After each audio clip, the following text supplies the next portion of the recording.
नमस्कार, बहुत बहुत स्वागत करते हैं। आज इस वीडियो में हम जो है टीडीसी पार्ट 3 परीक्षा को लेकर के बात करने वाले हैं। तो जो भी छात्र एवं छात्राएं 2022 से 25 सेशन के पार्ट 3 में शामिल होने वाले बीए बीएससी बीकॉम में बिहार यूनिवर्सिटी का जो आपका परीक्षा कार्यक्रम जारी किया गया है, उसी के अकॉर्डिंग आप लोग का फिलहाल परीक्षा चलेगा। और इसको रद्द करने को लेकर के जो बातें चल रही थी, इस पर अभी आप लोग ध्यान ना देते हुए अपनी पढ़ाई जो है निरंतर जारी रखिए।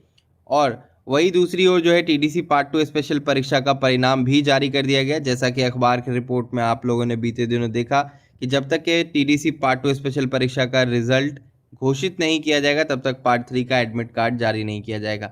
अभी सबसे पहला जो दिक्कत आया है कि बहुत सारे छात्र एवं छात्राओं को जो है प्रैक्टिकल के एग्जामिनेशन में एब्सेंट कर दिया गया है उनके एग्जामिनेशन देने के बावजूद। और ये समस्या लगातार यूनिवर्सिटी की तरफ से निकल कर के आती है, जिसमें कि ये केस निकल के आता है रिजल्ट आने के बाद कि स्टूडेंट का रिजल्ट या तो पेंडिंग हो गया किसी कारणवश, या फिर उनको एब्सेंट कर दिया गया प्रैक्टिकल के अंदर। अब जो स्टूडेंट ये टीडीसी पार्ट 2 स्पेशल परीक्षा दिए होंगे और जिनका रिजल्ट क्लियर नहीं हुआ होगा, वो स्टूडेंट पार्ट 3 परीक्षा में शामिल नहीं हो सकते हैं। यानी कि अगर आपका रिजल्ट एब्सेंट है तो उसको पहले ठीक कराना होगा, उसके बाद ही आपका एडमिट कार्ड भी जारी किया जाएगा। वहीं दूसरी ओर एक और बात आपको हम बताते चले कि अगर आपने पार्ट 2 दिया है और 2021 से 24 के स्टूडेंट है, पार्ट 2 स्पेशल परीक्षा आपने दिया, आप ये सोच रहे हैं कि आपका ये टीडीसी पार्ट 2 स्पेशल परीक्षा देते ही आपका पार्ट 3 जो पहले क्लियर है उसके साथ नंबर जुड़ जाएगा, तो ऐसा नहीं है। नियम ये कहता है कि आपको जो है पार्ट 3 का परीक्षा देते समय आपका पार्ट 1 और पार्ट 2 क्लियर होना चाहिए। आप सभी ने जो अपना अपना अंडरटेकिंग फॉर्म भरा होगा, आपको ये बखूबी पता है कि आपकी दिक्कतें कहाँ पे आ रही हैं। फिर भी आप लोग ये नहीं समझने के लिए तैयार होते हैं और बाद में ये चीज़ें बोलते हैं कि हमको पहले नहीं बताया गया। जबकि अभी भी जो पार्ट 3 का परीक्षा बहुत सारे स्टूडेंट अब देने के लिए जो जाएंगे, उन लोगों को पता है कि कौन कौन लोग अंडरटेकिंग फॉर्म भरे हैं। अंडरटेकिंग फॉर्म शपथ पत्र होता है। शपथ पत्र के अंदर आप ये शपथ लेते हैं कि हमने जो भी पार्ट उत्तीर्ण अभी नहीं किया है उसका बस एग्जामिनेशन दिया है। अगर उसका रिजल्ट नहीं आता है, हम परिणाम अगर उसका सही जारी नहीं होता है, तो हमारा टीडीसी पार्ट 3 का रिजल्ट अमान्य कर दिया जाए। अब अमान्य की तो बात ही नहीं, क्योंकि टीडीसी पार्ट 3 परीक्षा शुरू नहीं हुआ है। तो अब जो स्टूडेंट का रिजल्ट पेंडिंग रह गया या फिर जो स्टूडेंट फेल कर गए अभी टीडीसी पार्ट 2 स्पेशल परीक्षा के रिजल्ट में, तो वो लोग पार्ट 3 के परीक्षा में शामिल नहीं हो सकते हैं। ये बात आपको पता होगी, नहीं पता है तो फिर जान लीजिए। और टीडीसी पार्ट 3 परीक्षा में शामिल होने वाले जो भी ऐसे विद्यार्थी हैं जिनका 7th और 8th पेपर में कोई वैकल्पिक सब्जेक्ट है, वैकल्पिक इन द सेंस प्रैक्टिकल की बात नहीं हो रही है यहाँ पे, थियोरेटिकल पेपर में आपको कई अलग अलग टॉपिक्स पढ़ने पड़ते हैं और कई अलग अलग बुक्स पढ़ने को मिलते हैं।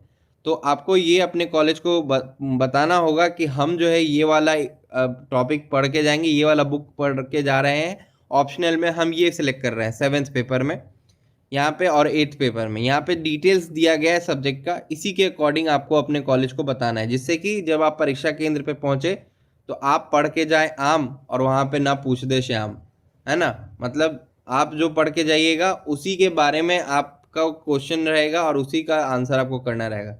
अगर ये वैकल्पिक जो बातें हैं नहीं बताते हैं कि आप वैकल्पिक सब्जेक्ट के तौर पे किसको चयन कर रहे हैं, तो आपको परेशानी होगी परीक्षा केंद्र पर जाने के बाद। क्योंकि अगर मान लीजिए कि एग्रो इकोनॉमिक्स का क्वेश्चन आपको मिल गया और आपने लैब इकोनॉमिक्स पढ़ा है, तो फिर आपको तो दिक्कत होगा ही। आप एग्रो का पढ़ के गए हो और लैब का क्वेश्चन आपसे पूछा जा रहा है, आपको तो वो चीज़ पता ही नहीं है, या मैथ इको स्टैट्स पढ़ के गए ही नहीं हो और आपको उसके क्वेश्चंस मिल रहे हैं। तो इसीलिए आपको कहा गया है कि अपने कॉलेज को जल्द से जल्द बता दे कि आप जो है 7th और 8th पेपर में अगर आपका वैकल्पिक कोई सब्जेक्ट है, यानी कि 2 सब्जेक्ट्स अगर आपको देखने को मिल रहे हैं, उसमें कोई एक आपको चयनित करना है, तो आप कौन सा चयनित कर रहे हैं, तो ये आपके ऊपर डिपेंड करता है। अब इसी के लिए मैंने कहा था कि क्वेश्चन बैंक परचेज कीजिए, गेस्ट पेपर परचेज कीजिए, तभी आपको अंदाजा और अनुभव हो पाएगा कि आपसे कैसे क्वेश्चन पूछे जाते हैं और क्या आपको पढ़ के जाना चाहिए।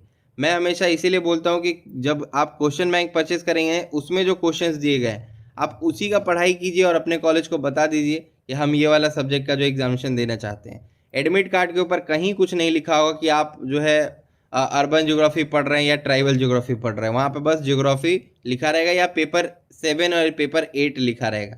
ऐसा कुछ भी उस पर मैंशन नहीं होगा, जिससे ये क्लियर होगा कि आप जो है भाई साहब इस सब्जेक्ट का पेपर देने वाले हैं या उस सब्जेक्ट का पेपर देने वाले हैं।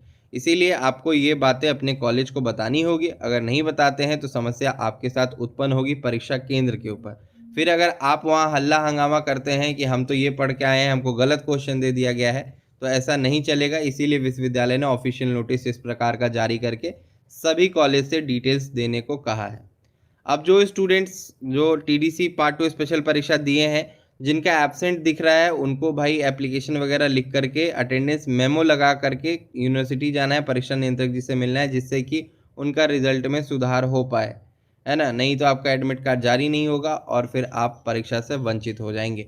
तो एडमिट कार्ड जो है आपको सोमवार तक जारी होते हुए दिखाई दे सकता है। सोमवार की शाम तक जो है सभी कॉलेजेस में एडमिट कार्ड चले जाएंगे।